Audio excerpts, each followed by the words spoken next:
It's important that you're alive and you're well, that you must respond to that and always be grateful because the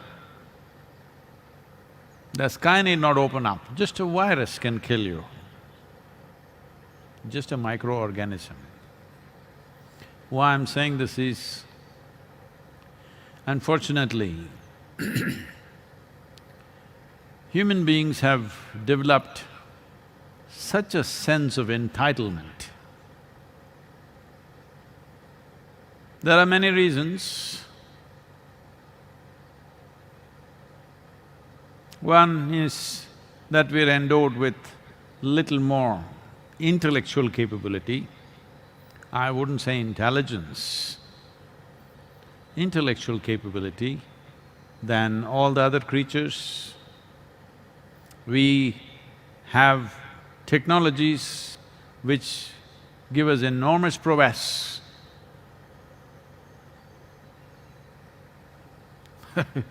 You don't need to be a very brave man to go and kill a tiger. From a kilometer away, you can shoot him dead and feel great about it. So, these things, and above all, I think religions of the world have put this wrong idea into human head that all the other creatures are here to serve you. At least in some parts of religions, some aspects of religion has put this idea into human mind. Every other creature wants to serve you, he's here to serve you. You are made in God's own image, all of them are just creatures who are here to serve you. Just go to an ant and ask him, is he interested in serving you? Well, if you're not getting the point, go and ask the elephant. You will get the point very well. Nobody is here to serve you. For them, their life means a lot.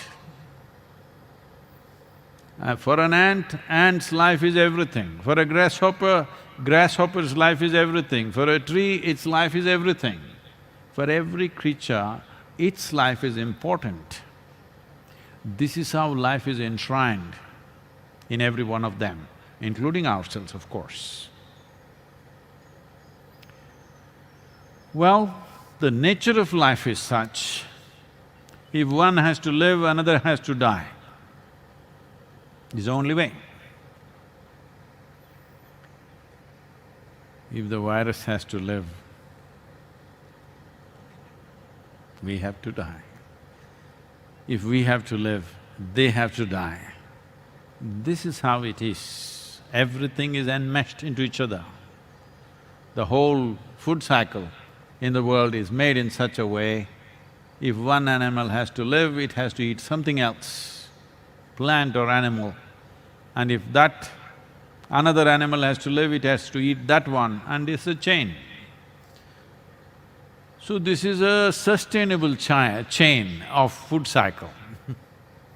Forever you can carry on like this. But now we have skewed it very strongly. We think in our favor, but may not work in our favor long term if we go like this. This stupid sense of entitlement that every other creature is here to serve us, this must be banished out of human mind, it's very important.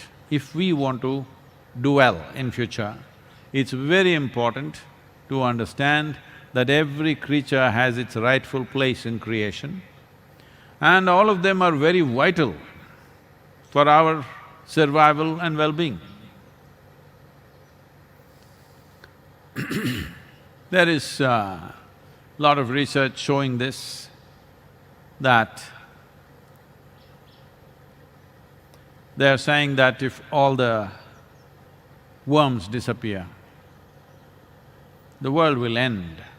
In about 1.5 years' time, in 18 months' time, all life on this planet will end if all the worms disappear right now. If all the insects disappear, in 4 to 4.5 years' time, the world will end as we know it. If all the microbes disappear right now we are fighting the virus, but let's say all the microorganisms disappear right now, everything will die right now, including us. But if all the human beings disappear, the world will flourish. So, we must understand what is the significance of our existence on this planet. Unfortunately, this has been hugely exaggerated in human minds. God made us in His own image. He looks just like us. Like that. Because of that, we have an entitlement that we can do what we want with every other creature. Well, for the sake of survival, if we did kill something, that's a different matter. But we've been killing for our pleasure. Probably, or really, the only creature on this planet who kills for pleasure is the human being. None of the others kill for pleasure, they kill for survival. So, this sense of entitlement has cost the life on this planet enormously. As it costs other life a lot, our lives will slowly become miserable. Well, I was just now talking to a group of over nearly 100,000 doctors online. And they asked me, Sadhguru, what is your perspective of this virus? Why do you think it's come? Has it come to teach us a lesson? Well, I'm not made like this. When somebody is suffering, this is a lesson for you. Right now you're either infected or you lost somebody who's dear to you, and there are so many other kinds of losses. This is not the time to tell you, this is a lesson, God is teaching you a lesson. All the religious nuts are already on, saying God is teaching us a lesson. No, nobody is teaching us a lesson. It is very natural that in a seesaw, if you go down like this out of your weight, after some time, somebody will press it that side and it will go back like this. There is always a seesaw of life happening. Nature has always maintained its balance. Sometimes it gets skewed, but again it tries to bounce back. Now, suppose you were a virus, okay? I want you to just imagine. It's a very empowering thought. Suppose you were the virus, and let's say you were living in all wild animals, pangolins and bats and whatever else.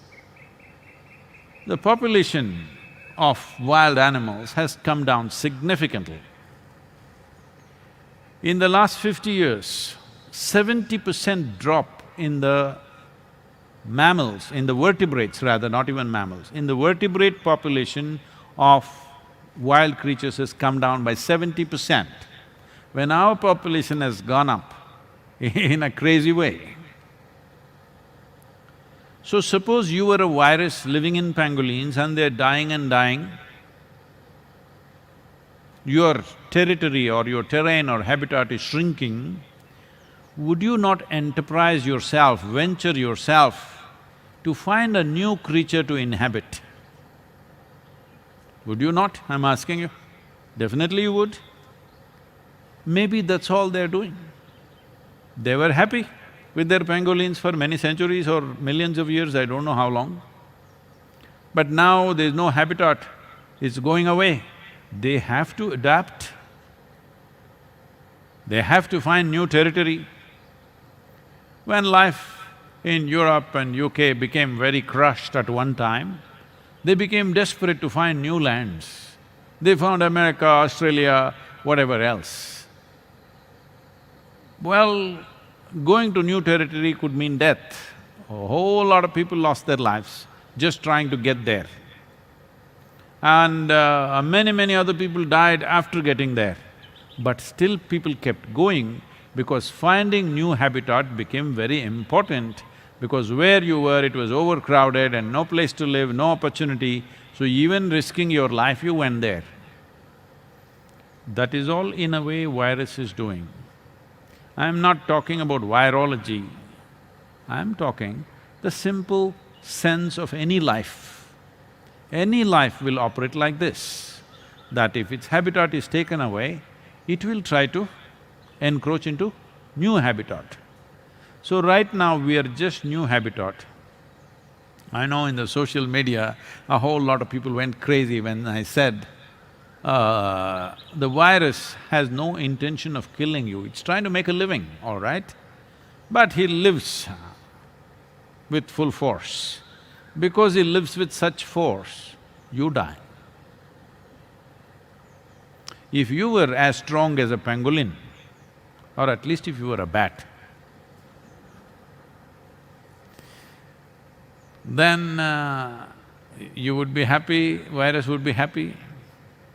But you are not built like the other creatures, so it's hitting you in a certain way.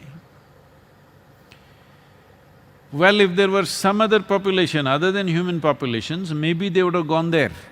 But in their wisdom, they have understood the only thriving population right now is human population, constantly expanding. So they've made the right choice. Well, this may sound insulting to you, but this is how life functions. This is how even we function when our survival is threatened, isn't it?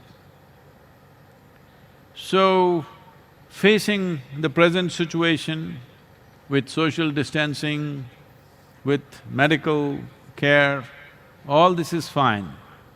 But long-term existence on this planet, we have to come to terms with this, that this planet was made for all the creatures, all the life, and they were here before us, and they will be here after us.